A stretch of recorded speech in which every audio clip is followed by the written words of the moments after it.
So rich men versus poor men. Is there a middle ground anywhere? This is very interesting. That's why it's blowing up. So let's get So it. the thing is, if people actually research credit and learn how to build it properly, it's easy to get money. And the cool thing about credit is, if you invest and you fuck up, you could just let it go to collections and dispute it all out anyway. Yeah, there's someone that suffers at the end of that system. No, So. I was making money and I was paying my bill every single month. So I wasn't just buying like Beats by Dre or dumb But where shit. did it go wrong? Because, I So- mean, with respect, Oh, yeah, you're on the I'ma other tell you. side now. Uh-oh. Uh-oh. Uh-oh. You can't say with respect and say that. So hold on, let's get the faces real quick. So all the top guys are all rich. I'm curious to see who's the richest. And then all in the bottom is all poor men. And it was this guy, I believe, one of them who said, why are you in the poor end? Step forward if you've made less than 1K in 2024. Less than 10K in 2024. Less than 40K in 2024. Less than 60K in 2024. Less than 300K in 2024. Oh, Less than 600K in 2024. heavy hitters, yeah? Less than 5 million in 2024. Less than 9 million in 2024.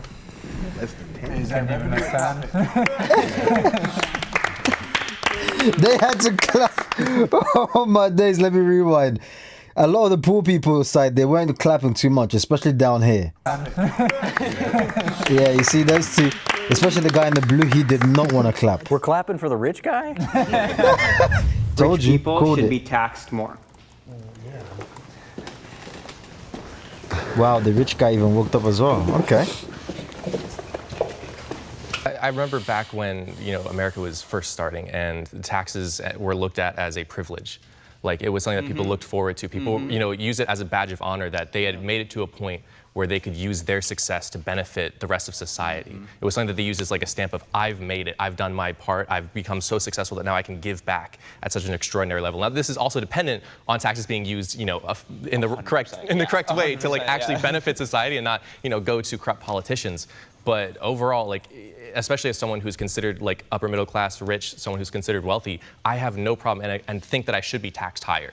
I purposely don't take advantage of tax loopholes that I could, even though it'd be very easy to, because I would rather that money, instead of it, being saved and going directly to myself, I'd rather go to fund school systems and, other institutions that can't get funding other ways. Government is, captured by special interest lobby groups that lobby on behalf of their constituents, corporations, and they write the tax code. And the tax code is written in a way that benefits corporations and it disadvantages working class people. And the very fact that you can tax an income, for instance, and not tax what they call unrealized gains is a great injustice in our society. But then So you can yes. take a loan against it and then profit from the loan. Exactly. Yeah, you can buy Twitter off of your, with a leveraged buyout by using your unrealized gains as collateral. But when it comes time to tax those unrealized gains, oh, sorry, they're unrealized. You don't have it. It's not actually materially a part of it. So don't know that I'm on board with the taxing unrealized gains, but the big thing that had me walking out here is you constantly see that like billionaires, millionaires, et cetera,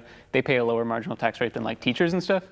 And that is like the biggest thing to me that like never quite made sense. Like if we're all kind of in this system together, why are we not at least all paying the same percentage of our? Because we're not in this system together. It's two-tiered. There's a separate separate rules for the rich as there are for the poor, and the rich play by a different game. Okay, let's invite the disagreeers.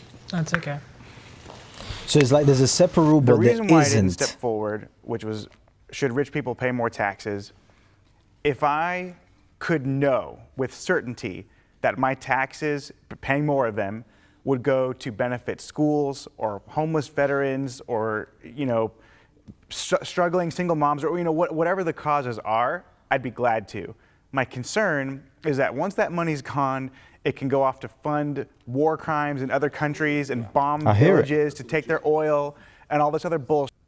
And when I keep more of my money, like there's a school maybe like 12 minutes from my house, I hear where it. I paid all the lunch debt. He's for that in school, control of you know, doing like the goods. and that was fine for me to do. But had I not had that money to pay that lunch debt because it went to the government, I don't know if that would go to that school or if it's going to go bomb some country, right? So Yeah. that is my sort of like, this is the implication where I don't trust the U.S. government to use the money in the same benevolent way that I might if I had more of it to then do what the programs and the passions that I have to help people. Control. And the reason that we don't trust the U.S. government, because I don't trust it either, is because of who controls the government. And who controls the government are capitalists.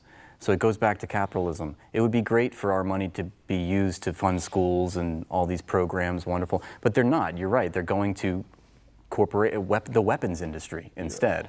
I think another thing, like a misconception a lot of people have, is like the rich don't pay taxes at all. If you look at corporate like payroll tax, like that's like the taxes that we pay. By far in America, corporations pay the most taxes in payroll.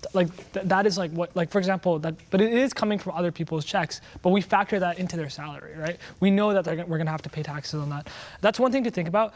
I do think that the system is set up for the rich to just make way more money, especially with the unrealized gains, like leveraging that. We like to say, like, we want everyone to pay the same percent, same stuff like that.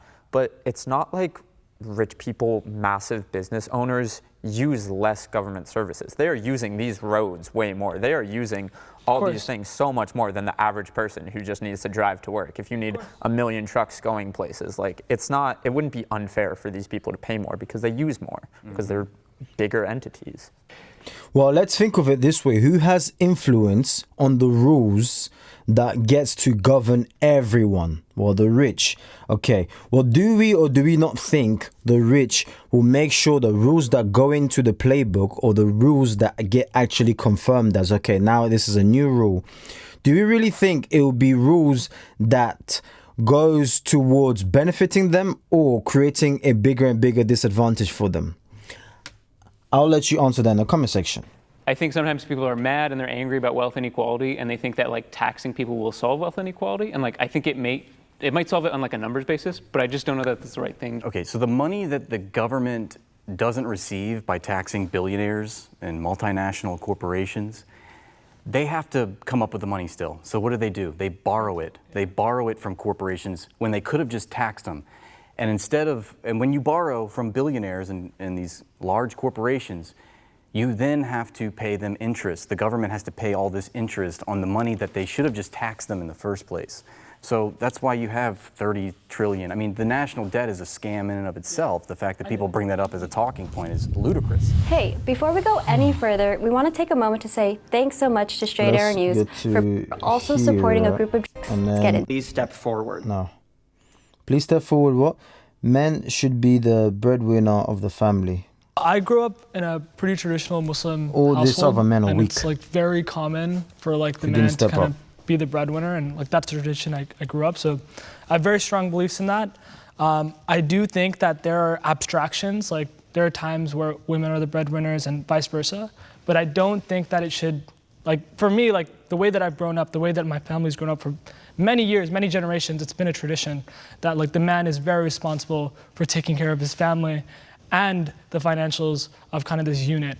And I don't plan on changing that, so it's something I just believe in. But that doesn't mean there's room for abstraction. People can switch it up, but yeah, that's what I believe. What a G. What Can a the G. disagreeers please step forward? Everyone's against you, my boy. The reason why I disagreed is because I think you should just do whatever works for your relationship. In my relationship personally, yes, I'm the one who does the providing and the protecting, and that works great for us. But that doesn't mean it works well for everybody else. And I mean, if you're dating a boss lady who works in tech and she makes like 500 grand a year, like you don't need to stretch yourself out if you're like, you work in a factory making 36K. So I agree with you 100%. Yeah, but there's going to be disadvantages. See, the other end of that spectrum is, whoever's controlling the cash flow, they might want to control a bit more naturally as well. Not because they're being wicked, but they have to say so. Oh, I want to buy this. Oh, baby, can you please give me money? Okay, cool. Oh, baby, I want to buy this. Before you know it, you can start to feel less and less of a man. Look, if I'm tripping, if me and the rich guy over here are tripping, then let me know in the comment section down below. But I'm telling you right now, yeah, long term, it never plays that well. And look at the statistics on the dating market as well. They align a lot with this, with what we're saying right now. I think you should do whatever works best for y'all relationship. But I notice now in modern dating, of course, a lot of women have this expectation on, oh, the man should be doing this. I don't mean to pause it here. Notice what he's saying, and that's exactly the fact. That's what I said, especially to do with the modern way of dating. Men are the providers. Yes, he's the bread. The women are saying this.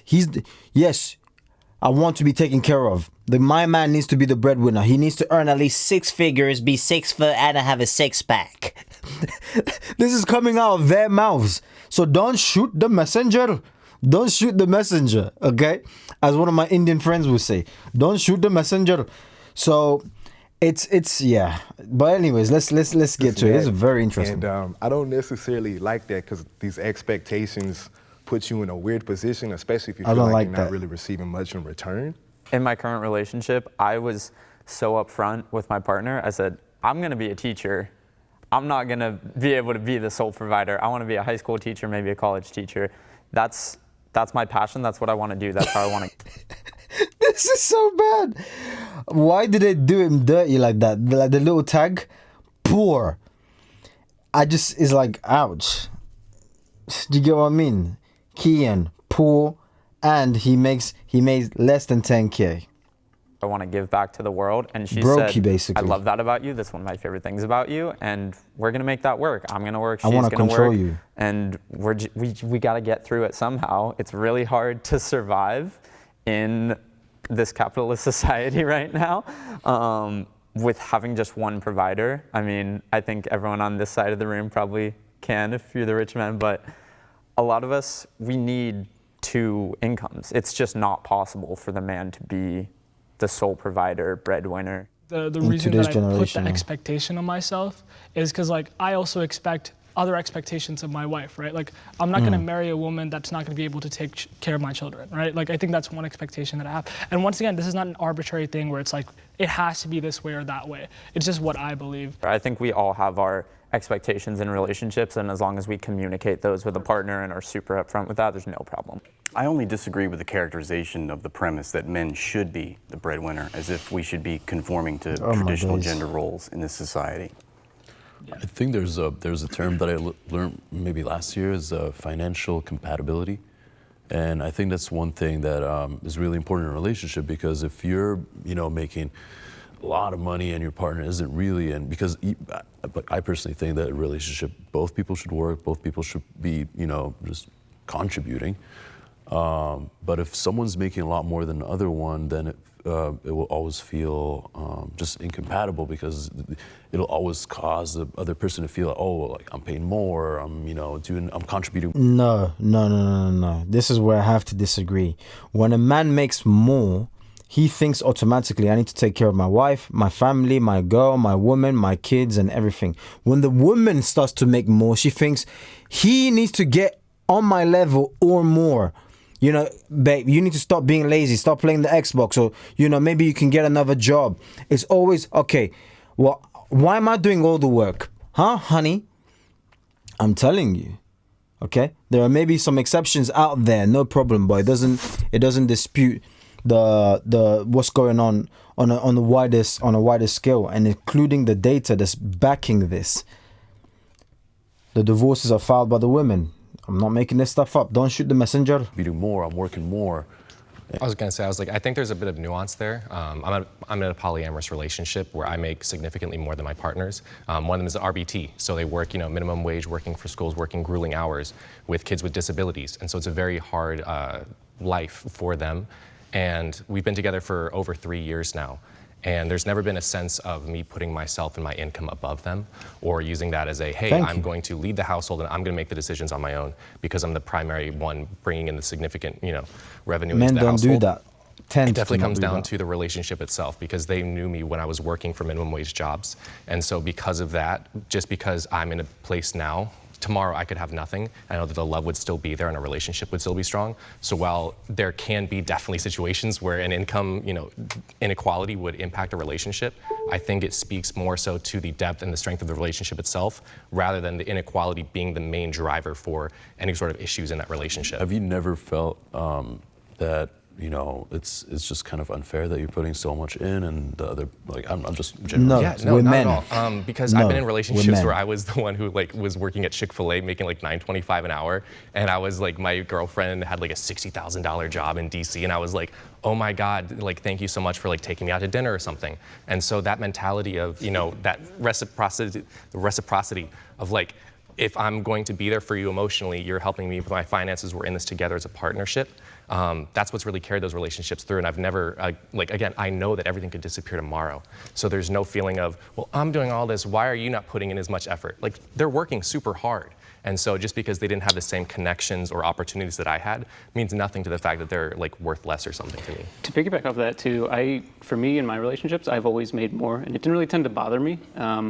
I think people are driven by passion, and not all careers pay the same. But if the person I'm with is really passionate about what they're doing, I admire that. That speaks a lot to me, because ever since I was a kid, I always wanted to be like so rich and successful to where like my wife didn't have to work if she didn't want to. My kids could do whatever the hell they wanted to do. And so I kind of did that with my ex when I was thriving. Like, we didn't have kids. Like, I got an episode for that, you believe, you know what I mean, right? But nah, we didn't have kids, but it was just the fact that my ex didn't have to work, and I helped put her in that position. So that made me feel good. I think a lot of people in relationships, there's an ego thing with it. So like, if the man ain't making enough money, he feels less than a man, and then he treats his girl a different way, and then that creates problems. Or his girl don't respect him or treats him a different way, and then that creates problems. I think as long as you're doing what works for your relationship, like old boy said right here, right? I think that's what matters most. It's a cultural issue. It's also like an antiquated approach, right? Like, what is the term, trad wife or something? Traditional. Yeah, like. Well, traditional. Yeah. Which I don't even care for. Like, I don't, like, bro, like, I've been in 5 different committed relationships. He's talking a lot now, boy. I don't expect my girl to cook for me. I don't expect her to clean for me. I don't expect you to do nothing for me except be yourself. And as long as like we good, we good. No, I think what you're touching on is that, and what you've touched on as well, is there's all these different ways that relationships can work. And I think they can work in every way. I want a different relationship than what you want, but both can absolutely work. And there are pitfalls for both too. And you just have to avoid those pitfalls, of course, yeah. I'm married, I have 2 kids, and I would say have more of a traditional relationship, and I love it, and it's wonderful, and I wouldn't trade it for anything. But I know that what works for me doesn't necessarily work for everybody in this room. I don't know about you guys too, but like, so in the relationship. Hold on, I'm just gonna say the truth here. Being that ideally all men would want to be the breadwinner. Traditional man, the guy worked, done all the nonsense jobs that the females didn't want to do, all the laboring, just like the world operates today. All of the hard jobs that are absolutely disgusting. That's like, you can't even imagine somebody doing that. All the men are doing it currently. We're not talking about there's no equality there. Well, they're taking all of our jobs. We want to. No. When it comes to the hard stuff like going to war and maybe, potentially receiving a bullet. Nah, we don't want. No. That's for the man. That's the man's job. Going back to my point. When a man is the breadwinner, they're bringing everything, bringing the majority of the money in and everything. Their natural inclination is to take care of the family. It's never like lopsided. Oh, I'm doing this now. I am now. No. But when the roles reverse, a girl can maybe temporarily, for a short period of time, allow you, you're trying to get on your feet. I love my man and all of this. But for an extended period of time, if you carry that on, something is going to happen where you're going to break up. I promise you that right now. The stats are too high. They will break up with you. If it's divorce, you will get divorced.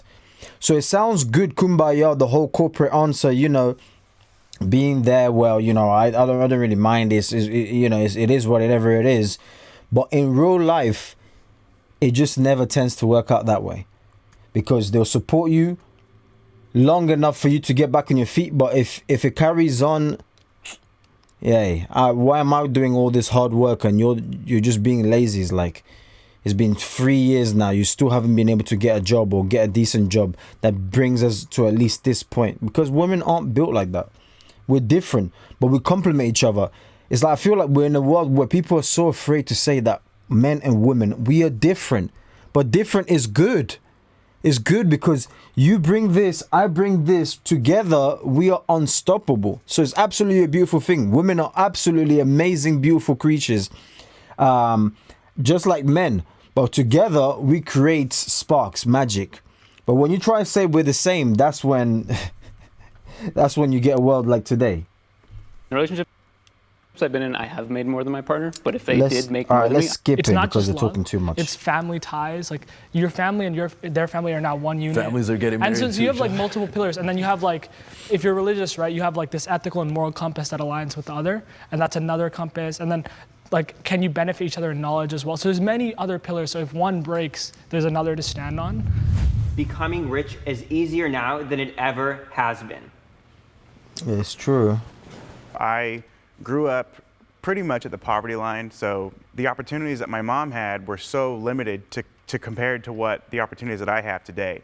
And you know, I was able to, frankly, make millions and millions of dollars in my 20s because of all the opportunities that we have here in the West and in in America, and especially in modern times, where if you just zoom out, a lot of those opportunities weren't available. Even just like 50 years ago, it would be different. Yeah, to piggyback off that, I think not only is there opportunity, but the internet has just enabled us to learn anything we want. I think the fact that you can just be making money off of your laptop just anywhere in the world is revolutionary. I think there's been a bit of an explosion of non-ethical ways to make money. I feel like that's been a big thing in recent times. Making money off the backs of others has become easier than it ever has been, I think. Like, you can just start a podcast and just like on women the whole time, and you'll just like blow up and go crazy. Not quite. That's not exactly how it works. I think in late stage capitalism, there are so many exploits and things you can do, and I'm not saying you guys have done that specifically. I don't know your stories, but like, you can be a landlord and just start charging exorbitant amounts of rent. That's why it's so unaffordable to live, especially here in California. Like, there are so many evil ways that people can make money that I think it's easier now than it ever has been if you have sort of sketchy morals. Is a landlord always an evil way to make money to you? Honestly, not always, but I would love to see society move away from this, from housing being a form of investment. So I am a real estate developer, and I just bought a piece of land to build a house. The piece of land, just for the dirt, $735,000. Just the permitting, just like literally the fee that I had to pay to get the right to build on that property that I own, 110 grand. It's challenging to offer affordable housing when you're already $800,000 deep and you haven't even put shovel to dirt. I don't put as much blame on the individual as I do on the systems. I really wish. I would love to back you up on that. So I actually have a pretty strong thesis on this. So like I bought property and stuff before, and I've realized like the system just favors the rich. And the reason for that is because of interest. Like from this, once again, I tie this back to religion often, but like in Islam, it's like you're not allowed to mess with interest. And the reason for that is because it favors the rich in a way where it pulls away from economic gain from society. And it's like, hey, because I have $100,000, I can pull $1 million of leverage. Well, if you only have 10,000, you can only pull 100,000.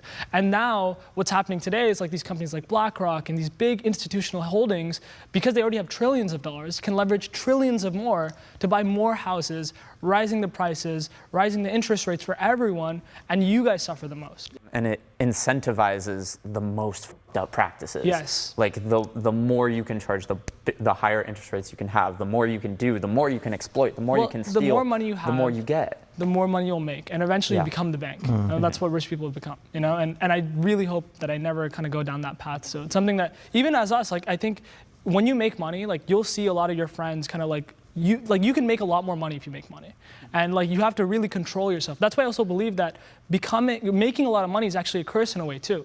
Like there are pros, yes, you can have a lot of nice things, but you also have a lot more options to do bad things, and they might not be clearly bad things, like taking a loan on something bigger, or like they're not inherently bad, but it's like they can hurt someone on the back end, and I just don't believe in that. I don't necessarily see interest as evil. I mean, there's a cost to debt, right? There's like a time value on money, as we learned. But I do think, to your point, I think that's where a government's duty is to step in and kind of put those guardrails. Yeah. Like it's hard not to sometimes, but I do my best not to ever put the blame on the individual, because any individual is not going to be able to change that system that encourages this stuff. When people learn like to utilize credit in America, I don't know if they even have credit in other countries or if it's similar to America. They do, but America is by far the biggest credit lender in the world. So there, right? Back in 2019, like nobody ever taught me like how to go about building credit properly, right? But in 2019, I had friends that was doing drop shipping automation, like Amazon automation, right? So I had a friend, they was all running stores. So she was charging $8,000 to get into this thing, but I didn't have $8,000 at the time. So I started researching credit. I asked questions from all my little rich friends on Facebook. I went on YouTube. So I did research, I went a different route. I got 3 unsecured credit cards for $1,500. I learned about authorized users. But then I think it was within 3 or 6 months, I was able to get $32,000. And then like a year and a half later, I got over $100,000. That was from having 0 credit. So the thing is, if people actually research credit and learn how to build it properly, it's easy to get money. And the cool thing about credit is, if you invest and you f up, you could just let it go to collections and dispute it all up anyway. Yeah, but you shouldn't think like that. No, hold on. Let me finish. Let me finish. There's someone that suffers at the end of that system. So. I understand. Yeah. What I'm saying is though, right? Go about it the right way. Be responsible. Pay your credit, because don't f up intentionally. But what I'm saying is, it's easy to get the money to invest if you know what you're doing. Yeah. But the thing is, if you don't... It's so, sorry, just to cut you. It's so easy to get the money that people will dig themselves in the hole because they see money. Wait. I agree with you. Yeah. But what I'm saying, there's a difference between good debt and bad debt. Of course. So I was using my debt for investments. I wasn't just buying like... credit cards though? I was using the credit cards and then loans. See, dude, that's rough, dude. Yeah, I agree with you. Interest? I agree. But what are you investing in that makes sense? Well, that's the thing. So I was, okay, so like, for example, I like Amazon drop shipping, right? I was making money on cashback. So the thing was, I was making money and I was paying my bill every single month. So I wasn't just buying like Beats by Dre or dumb But where shit. did it go wrong? Because, I mean, with respect, you're on the other side now. It wasn't like, with my debt. I was paying my bill every single month. I've been day trading since 2014. I wasn't like broke. Even like last year, I had my biggest trading day. I made $161,000 in 3 hours. But the thing was, I was making money, I had passive income, and I trusted some of my rich friends, right, into a bad investment that they ended up rug pulling everybody. And I currently have a lawsuit trying to get my money back. So that's why I ended up over here. I always wanted to be on that rich side for this episode. You know what I mean, right? I feel like your story kind of epitomizes like my worldview on this question, is that it's easier to make money now because there's so many ways of passive income. And that's kind of what I don't like about it, is passive income doesn't really benefit society. You're making money off the work of others instead of off your own work. So you're not really helping anyone. Let's see what the comment section is saying real quick. Money might not buy you absolute happiness, but being poor doesn't. Oof. Ouch. That's so true. Being poor doesn't buy anything. Ouch. Ouch. Ouch. Ouch. Wow, that the rich/poor line was 60K. Eesh, these comments are hitting deep because it's so true. Very wild. The richest guy here is truly the definition of success. Staying humble and listening more than speaking. That's very true. I agree with that as well. Money doesn't make you happy, but it solves problems that make you sad. Oh my days. The comment section is on fire. Ain't nothing like a white guy telling a black guy he's oppressed and then him disagreeing. Goodness me. Wow. I don't know why I was acting surprised that the 60K is considered poor when I still haven't financially recovered from an oxtail purchase loss.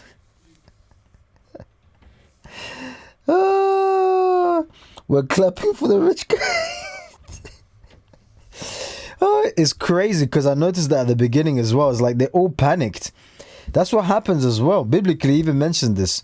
The words of a poor man, it means nothing, bro. Nobody's there to listen to it.